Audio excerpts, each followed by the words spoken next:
अस्सलामु अलैकुम या अली सल्लल्लाहु अलैहि मदद।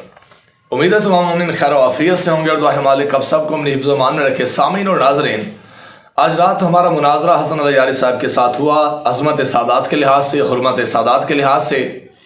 और सबसे पहले हमने अली यारी साहब से ये पूछा हुर्मत सादात का, तो उस मौसूफ़ ने कहा कि मैं हुर्मत सादात का कायल हूँ, सादात का एहतराम करना चाहिए, बल्कि हालांकि हदीस के ज़रिए से ये वाजिब है कि सादात का एहतराम गैर सादात को चाहिए कि वो सादात की इज़्ज़त करें हर हाल में। चाहे सैयद गुनहगार है तब भी सादात की इज़्ज़त करनी चाहिए, चाहे सैयद नेक है तब भी सादात की इज़्ज़त करनी चाहिए।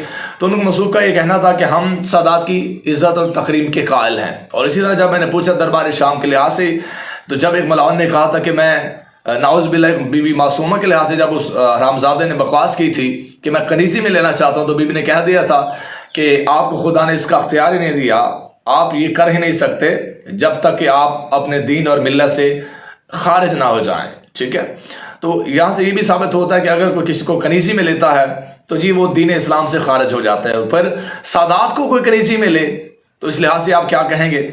यानी सादात जहाँ जिनकी इज्जत करनी चाहिए, अगर कोई उन्हें कनीज़ी में ले तो इस पर आप क्या करना चाहते हैं? तो उसने कहा कि जी ये चीज़ मुतलक हराम है, ये बिल्कुल जायज़ ही नहीं है, जो भी ऐसा करेगा तो वो दीन से खारिज हो जाता है। तो इसके सामने इसके बाद मैंने ये हदीस रखी कि नबी पाक ने फरमाया है, बिहार नवार के अंदर ये हदीस बड़ी कमाल के साथ मौजूद है कि नबी पाक ने फरमाया कि इन्नमा अन निकाह रिक्कुन, के ये जो निकाह होता है एक तरह की कनीज़ी होता है।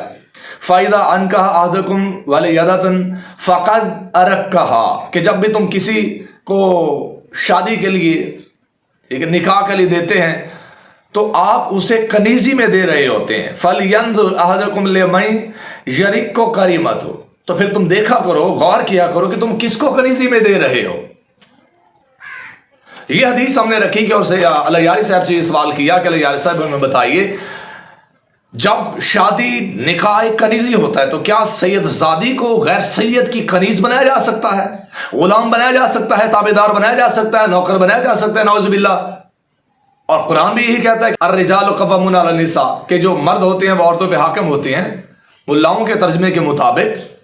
तो इसे ही देखा जाए तो मर्द किस पे हाकिम होगा? उस पे जो खुद सैयदादी है, जिसे अल्लाह ने सैयद बनाया है, मोहतरम बनाया है, साहिब इज्जत बनाया है, जिसकी इज्जत और एहतराम करना गैर सादात पे वाजिब है, क्या उसे कनीज़ी में लिया जा सकता है? तो इसके बाद अली यारी साहब ने कोई मुदल्लल जवाब नहीं दिया। ठीक है, और ये कह दिया कि जी इससे मजाजी कनीज़ी है, ये है वो है, हालांकि इस पर उसने कोई दलील पेश नहीं की। इंशाअल्लाह बशर्ते ज़िंदगी आज दोबारा उसके साथ मुनाजरा होना है, दोबारा एक मुकम्मल डिबेट होना है, सेशन होना है, जिसके अंदर इंशाअल्लाह और भी बहुत सारे पॉइंट्स और दलाइल रखे जाएंगे कि बिलाखिर हमारा ये अकीदा है कि सैयदादी का निकाह गैर सैयद से हराम है, हम उसे हर हाल में नाजायज़ समझते हैं, गलत समझते हैं और बिल्कुल हराम समझते हैं। तो इंशाअल्लाह हम अपने अदिल्ला पेश करेंगे, दलाइल पेश करेंगे और फिर हक़ का प्रचार करेंगे। उसके बाद कोई माने या ना माने उसकी मर्ज़ी होती है, लेकिन जो बंदा सादात का गुस्ताख होता है, बस इतना याद रखे उसकी इज़्ज़त न दुनिया में है न आखिरत में है। वस्सलाम या अली मदद। आज रात तकरीबन 10 बजे अली यारी साहब के साथ उसी के चैनल पे मुनाजरा होगा अज़मत सादात के लिहाज से। मातमी का नौकर सैयद मुमताज़ नकवी।